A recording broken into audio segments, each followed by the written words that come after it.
ناظرین، آج کے اس ویڈیو میں ہم درود پاک کی فضیلت پر ایک بہت ہی دلچسپ اور ایمان کو تازہ کر دینے والا واقعہ سنیں گے۔ تو ویڈیو کو اینڈ تک دیکھیے اور ثواب کی نیت سے آگے شیئر ضرور کیجیے اور خود بھی درود پاک پڑھیے اور دوسروں کو بھی اس کی ترغیب دلائیے۔ اعوذ باللہ من الشیطان الرجیم، بسم اللہ الرحمن الرحیم۔ الصلاۃ والسلام علیک یا رسول اللہ وعلی آلک و صحابک یا حبیب اللہ۔ الصلاۃ والسلام علیک یا نبی اللہ وعلی آلک و صحابک یا نور اللہ۔ السلام علیکم ورحمۃ اللہ وبرکاتہ۔ ناظرین، امید ہے آپ سبھی خیریت سے ہوں گے۔ تو چلیے واقعہ شروع کرتے ہیں۔ ایک بزرگ ہوئے ہیں شیخ ابو حفص کاغذی رحمۃ اللہ تعالی علیہ۔ آپ کا جب انتقال ہوا تو چند دنوں کے بعد اپنے کسی دوست کے خواب میں تشریف لائے۔ دوست نے پوچھا، کیا حال احوال ہیں؟ قبر میں کیا گزری؟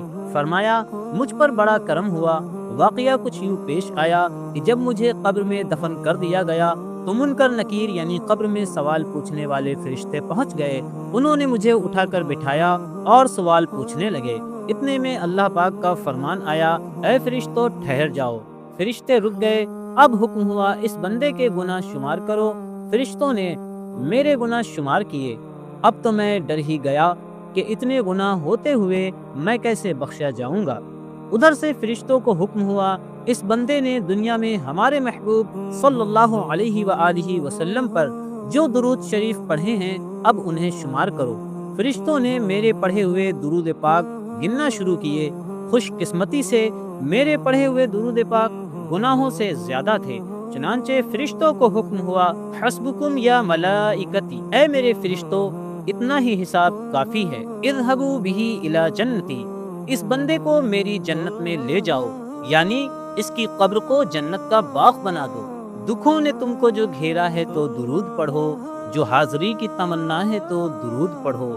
اگر درود پڑھو مومنو قرینے سے، حضور خود ہی چلے آئیں گے مدینے سے۔ تو پیارے ناظرین، کتنی پیاری بات ہے۔ قبر کے حساب سے، قبر کے عذاب سے، منکر نکیر کے سوالوں سے نجات پانے کا بہترین وظیفہ ہے درود پاک کی کثرت کیجیے۔